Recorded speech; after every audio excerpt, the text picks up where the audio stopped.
graça e a paz do Senhor Jesus. Amém? Aos irmãos que estão aqui presentes e também àqueles que nos ouvem e assistem pelo YouTube, em suas casas, que Deus nos abençoe, como tem nos abençoado desde o início deste culto, que Ele nos abençoe agora na leitura e na exposição da sua palavra. Eu convido você para a leitura que farei no Evangelho de Mateus, capítulo 9, dos versos 35 ao 38. Mateus, capítulo 9, versos 35 a 38. Diz assim a palavra do Senhor. Jesus ia passando por todas as cidades e povoados, ensinando nas sinagogas, pregando as boas novas do reino e curando todas as enfermidades e doenças. Ao ver as multidões, teve compaixão delas, porque estavam aflitas e desamparadas, como ovelhas sem pastor.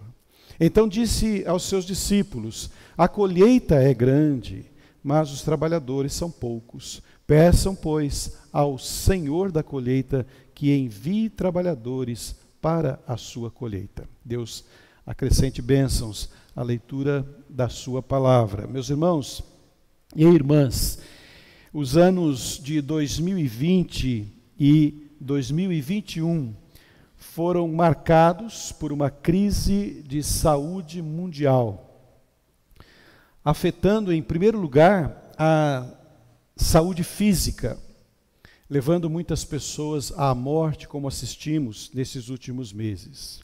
E depois, como consequência desta enfermidade grave, as pessoas foram também afetadas em sua saúde mental, psicológica, que se manifestou através de medos, de inseguranças, de depressão suave ou mais profunda e outras sequelas que estão aí em estudo. Esta condição de pandemia produziu nas pessoas, em menor ou maior intensidade, a necessidade de aprofundar a sua experiência religiosa ou a sua experiência espiritual. Em tempos de pandemia, o ser humano buscou mais a Deus, pediu mais para Deus, valorizou menos o material e muito mais os seus olhos se voltaram para as realidades espirituais. Obrigado. Intervalo técnico, né? Há uma curiosidade na vida humana, é que nas alegrias nós fazemos festas, nos medos incontroláveis nós buscamos a Deus. Nunca se buscou tanto a Deus como em tempos de crise.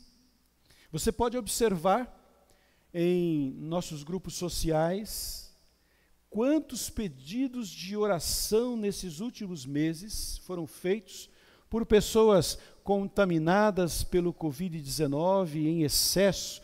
Este era o pedido número 1 na nossa lista. Algumas conhecidas, outras, como disse a nossa irmã presbítera Ednei, desconhecidas, mas que faziam questão de colocar o seu nome ali para receber a oração da igreja por causa da sua enfermidade ou da enfermidade de algum próximo, de algum parente, de algum conhecido. E isso, meus irmãos e irmãs, revela duas coisas importantes sobre a vida humana. Primeiro, é que todos os seres humanos, sem exceção, do mais poderoso ao mais humilde, do mais forte ao mais fraco, do mais rico ao mais pobre, do mais crente ao menos descrente, todos precisam de Deus. Eles podem não reconhecer, podem disfarçar a necessidade, preenchendo o vazio com alternativas mil. Mas, em algum momento, a necessidade vai se revelar. essa segunda razão que nós aprendemos, né, e que nos chama a atenção, é que quando essa necessidade vier à tona e um ser humano clamar por Jesus, desejar encontrá-lo, buscar sua compaixão e ternura, encontrar a paz e a esperança verdadeira, quem estará lá para responder? Quem estenderá os braços de compaixão e receberá o coração enlutado, angustiado, profundamente castigado pelas experiências trágicas da vida? Quem lhe indicará o caminho das fontes, ou da fonte de águas cristalinas, dos pastos verdejantes, para saciar a sua sede e alimentá-lo com o puro alimento que o manterá vivo e saudável a sua alma? A Igreja de Cristo tem esta responsabilidade e propósito. É para isto que ela existe. Jesus a estabeleceu para ser exatamente esse oásis no deserto do mundo. A Igreja não compactua com a maldade do mundo sem Deus, mas ela propõe um mundo melhor com Deus. Há uma multidão lá fora, precisando de respostas, precisando de Cristo, precisando de compaixão, desejando reequilibrar para continuar vivendo após uma tempestade, recuperar a sua motivação, erguer novamente o rosto e enxergar o horizonte, acreditar que há um futuro bom para ser vivido ainda. E nós vamos aprender neste texto hoje a verdadeira expressão de compaixão, a responsabilidade como igreja de sermos compassivos, ou de uma igreja compassiva. E é isso que nós começamos a observar neste pequeno trecho que lemos, que Jesus está falando de um tempo especial de colheita.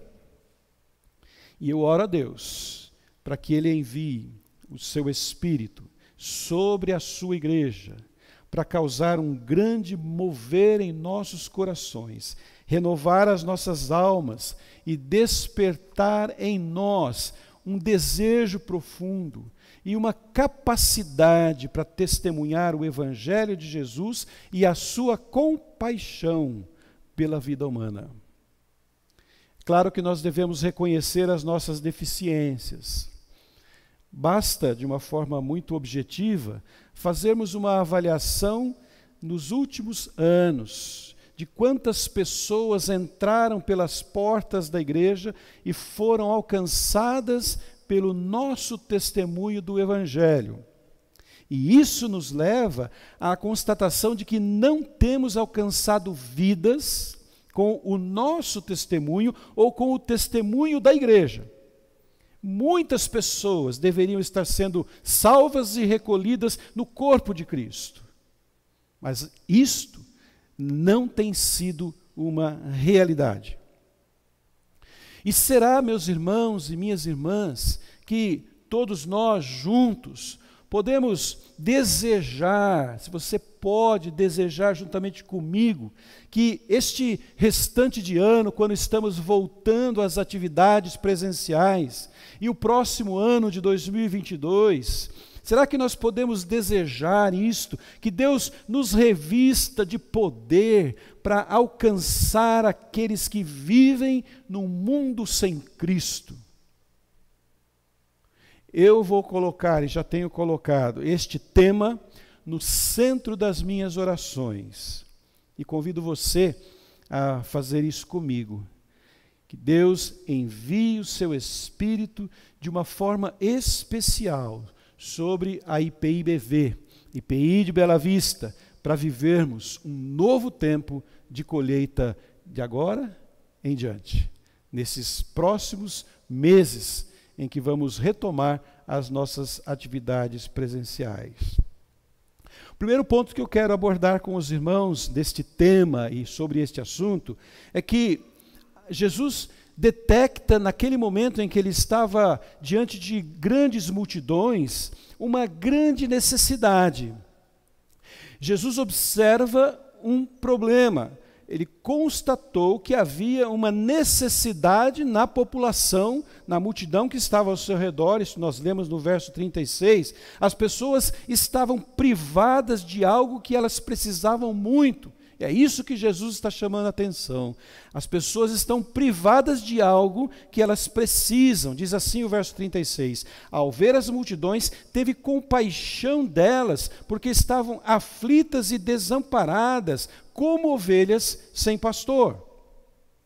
E no mundo pastoril de antigamente, ovelhas sem pastor logo ficariam com fome e sede, poderiam se perder e até mesmo morrer. Pessoas sem Cristo, o bom pastor, podem estar perdidas neste mundo cruel. Olhe as pessoas ao seu redor, no seu dia a dia, no trabalho, na escola, em casa, na família. Olhe para essas pessoas com esta visão que Cristo teve ao olhar para a multidão e veja se elas não se encaixam nesta descrição de Jesus, ovelhas sem pastor. Ovelhas sem pastor. É claro aqui que há uma necessidade no tempo de Jesus e no nosso tempo também. E não importa se ela está declarada ou oculta, imperceptível pelos disfarces aquele aparente tudo bem. Na verdade, nem sempre está tudo bem. Elas não conhecem Cristo, estão sem pastor, e sem Cristo, sem o pastor, não há esperança de salvação. Aflitas e desamparadas. Aflitas e desamparadas. É assim que Jesus descreve as pessoas que estão sem pastor. Se você volta os seus olhos para o texto anterior, o capítulo anterior, Jesus está numa jornada de pregação e cura, incansável. As pessoas estão vindo atrás dele, procurando respostas para as suas aflições, alívio para as suas dores, cura para as suas enfermidades. E ali os discípulos poderiam ter visto uma multidão se esbarrando uns nos outros para chegarem até o Mestre. Mas Jesus viu pessoas aflitas e desamparadas, ovelhas sem pastor. E a igreja precisa vê-las assim também, ovelhas sem pastor. Mas aí, Jesus diz algo importante para ele, que é característica dele, mas que deve ser também característica da sua própria igreja. Jesus e a sua compaixão. Eu fico imaginando a cena. Jesus olhando todas aquelas pessoas ao seu redor, os discípulos olhando para ele, percebem certa agitação em seu coração, quem sabe lágrimas em sua face. Ali estava não apenas multidões, mas pecadores, sofridos, precisando da sua compaixão. Ele viu a multidão e teve compaixão. Nestes últimos meses, a TV concentrou informações sobre o grande número de mortes, a tragédia do Covid-19. Fomos bombardeados com informações dia após dia, noites e madrugadas. Incansavelmente os jornalistas falavam e continuam falando nesta enfermidade grave que o país e o mundo sofreu. Nestas últimas semanas, temos visto aí as notícias sobre a guerra no Afeganistão, as mortes, a perseguição, a crise do Oriente. O mundo está cheio de pessoas feridas, machucadas, sangrando na alma e morrendo lentamente. A igreja tem a responsabilidade de ver o que Jesus viu e fazer o que Jesus fez. Atos de compaixão, atos de compaixão. A palavra compaixão na Bíblia significa mais ou menos algo como ser movido interiormente. Não é apenas sentir dó, sentir pena de alguém e dizer, coitadinho, que pena que eu tenho desse, mas é ser movido no seu interior, é ansiar, ter o desejo de misericórdia, de afeto, de piedade para com o outro. Jesus olhou para as pessoas perdidas ao seu redor e foi capaz de ver além das fachadas da autossuficiência e autoconfiança que muitas pessoas expressam para esconder a sua necessidade mais profunda, a sua dor mais profunda. Mas Jesus viu a dor, a solidão, a miséria em seus corações, viu um povo sem rumo, vivendo vidas sem o pastor. Por isso Jesus expressava este sentimento profundo de compaixão, porque muitas e muitas vezes o lugar dos seus discursos, o lugar das suas pregações eram transformados em verdadeiros hospitais de cura e de libertação. Basta você ler os evangelhos e você vai observar isso. Jesus está falando e as pessoas estão correndo atrás dele, porque precisam de compaixão, precisam de ajuda, precisam de cura, precisam de libertação.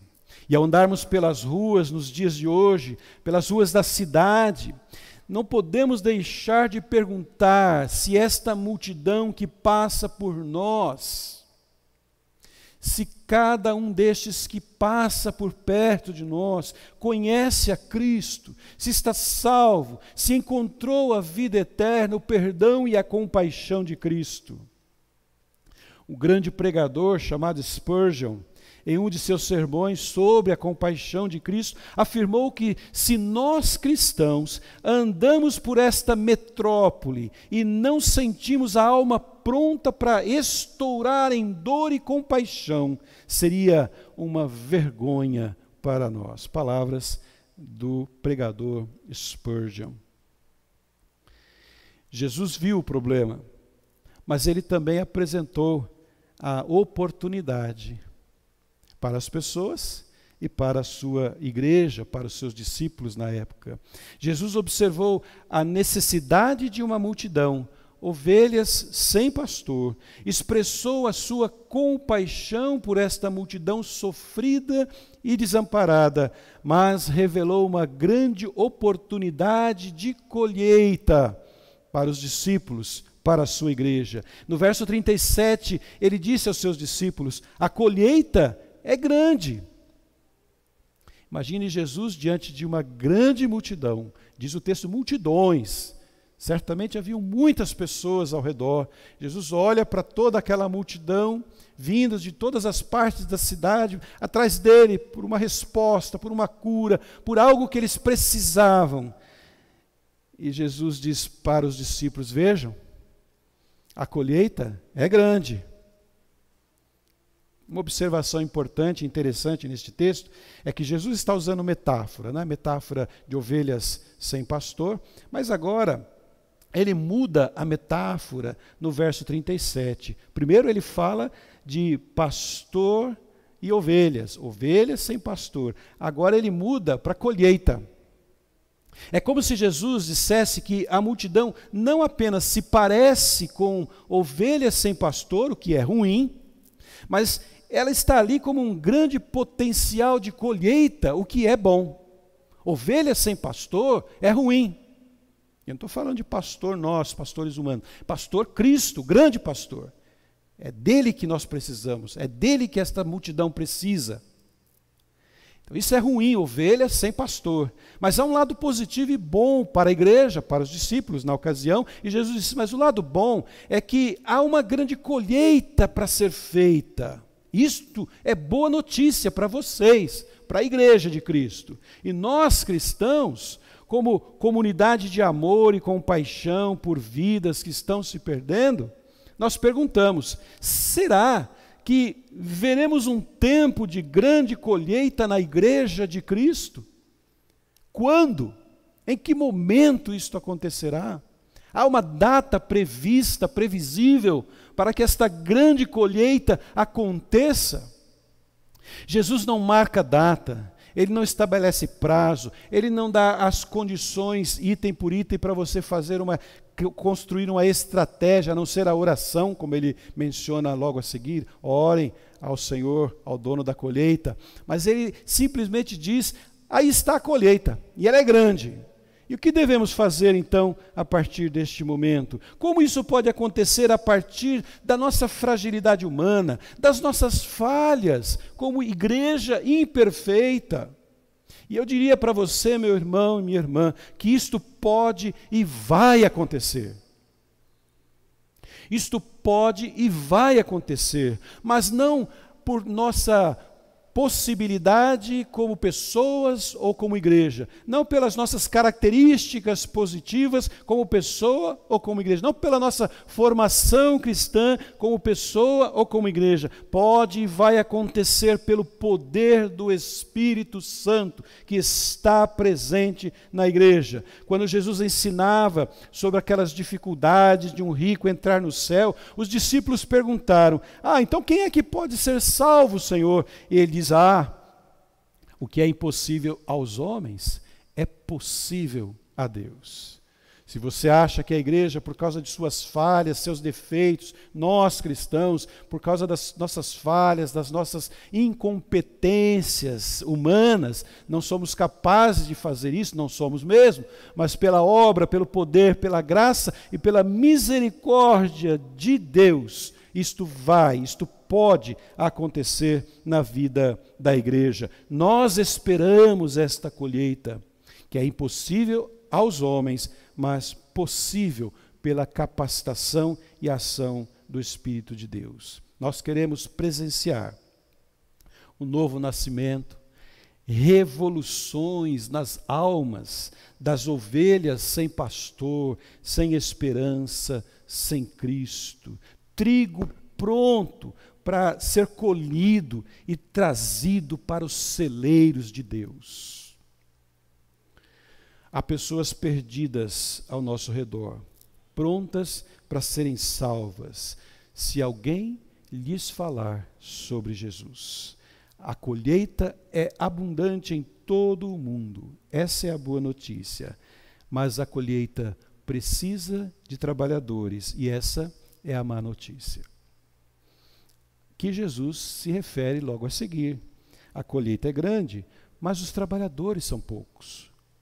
Peçam, pois, ao Senhor da colheita para que envie trabalhadores para a sua colheita. Verso 38. Por que os fazendeiros são instruídos a pedir ao Senhor da colheita para enviar mais ajuda? E aí, talvez haja uma resposta que possamos dar nesta hora. Por quê? Deus espera e deseja que a sua obra milagrosa de colheita seja precedida de oração. Oração. Eu sempre digo que quando falamos em oração, nem sempre nós valorizamos este ato de tão grande valor e importância, porque Jesus mesmo deu tanto valor à oração que ele não se cansava de orar em todos os momentos da sua vida e do seu ministério terreno. Deus quer abençoar o mundo em resposta às nossas orações. E é por isso, meus irmãos, que neste ano e meio de pandemia, nós oramos, e eu espero que tenhamos orado.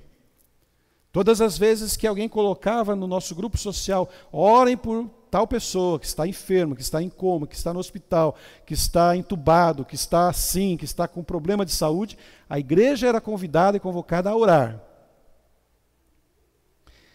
E Jesus disse que devemos pedir ao Senhor da colheita que envie trabalhadores. E o nosso papel é orar então a Deus e dizer, Senhor, envia a mim, primeiramente. E envie mais, e cada vez mais trabalhadores para esta seara. E a palavra grega original para envie, que é a palavra original no texto em grego, é uma palavra que, se eu falar errado no grego, é porque eu não sei muito de grego, ekbalo, ek significa fora, e balo significa lançar. lançar fora. E alguém disse que essa expressão tem a ver com a balística, né? Quando se fala em ekbalo, tem a ver com balística, que significa, quando você, não faça isso, né? Quando você pega uma arma e você dispara uma arma, o ato de acertar naquele ponto que dispara é um ato de expulsar para fora, e de uma forma violenta, que não tem volta. Então, ekbalo, Jesus está dizendo, peça ao trabalhador que envie, que expulse para fora, ou que mande para fora, e talvez a gente pudesse dizer que Jesus tem que mandar todos nós para fora da igreja, não para expulsar da igreja, mas para ir ao mundo, para trabalhar na grande seara, para a colheita que está pronta, ekbalo, lançar para fora. Esta é a grande responsabilidade da igreja. Devemos orar para que Deus acenda um fogo na igreja, um mover dos nossos corações que resulte nesse jogo, né, de expulsar para fora, de enviar a igreja para todos os pontos, para os lugares onde estamos e já fomos enviados, para os campos de colheita no mundo. Este é o ministério de compaixão de Jesus pelas multidões sem pastor. Colheita pronta para ser colhida. Este é o ministério da igreja de Jesus, ministério de compaixão. Nós devemos orar para que Deus cultive a semente plantada nos corações perdidos, abatidos, sem direção, e aí que haja a grande colheita. Este ensinamento de Jesus talvez seja muito adequado para nós como igreja neste tempo que estamos vivendo, de grande necessidade das pessoas. As pessoas precisam de nós. Não precisa de nós, de mim, Edson, mas precisa de nós, cristãos, que temos uma palavra de vida, de salvação, de libertação. Jesus, o grande e o bom pastor, para que elas não vivam no mundo, vagando como ovelhas sem pastor. Nessas próximas 2 semanas, eu quero fazer dois convites, 2 desafios, 2 sugestões, como você quiser entender, mas são 2 sugestões que eu quero fazer a toda a igreja, tanto aos irmãos que aqui estão, como você que está aí assistindo o culto da sua casa. Nessas 2 próximas semanas, que nós tenhamos 15 minutos por dia de oração. É pouco? Alguns poderiam dizer, é muito tempo, eu não tenho todos esses 15 minutos, mas Deus te dá 24 horas, dá tempo, 15 minutos de oração todos os dias, só nessas 2 próximas semanas. Depois se você quiser parar de orar, né, agora eu já cumpri, né, não deve, né? 15 minutos por dia, e a sua oração, a oração nossa da igreja, deverá ser concentrada em orar para que Deus realize uma grande colheita na IPI de Bela Vista, ou que Ele nos motive a realizarmos uma grande colheita na IPI de Bela Vista. E o segundo convite que eu quero fazer para você, nós vamos dedicar as próximas 2 quartas-feiras, que são os nossos cultos virtuais, através do Zoom. Você não precisa vir na igreja, você pode acessar pelo Zoom. Eu sei que muitos irmãos têm dificuldade, têm compromisso à noite, mas aqueles que podem agendar 1 hora, das 8 às 9, 1 hora, as 2 próximas quartas-feiras, nós gostaríamos de ver toda a igreja lá reunida através do Zoom, para nós orarmos por este mesmo tema. Vamos nos reunir em um grande, maior número que pudermos de irmãos para orarmos, ainda que seja de forma virtual, pela vida do mundo, pelas pessoas que estão sem pastor e pela grande colheita. Termino com uma frase dita por Ramesh Richard, um ex-professor do seminário de Dallas, pouco depois de um desastre do tsunami que devastou toda a costa do Oceano Índico. Ele fez uma oração que ele chamou de oração perigosa. Uma frase só. Ele disse assim: Senhor, faça coisas a que não estamos acostumados. Se Deus começar a fazer coisas às quais não estamos acostumados, o mundo ficará de cabeça para baixo. Vamos investir tempo em oração nesse sentido, amém? Deus nos abençoe. Vamos ficar de pé e vamos cantar um hino.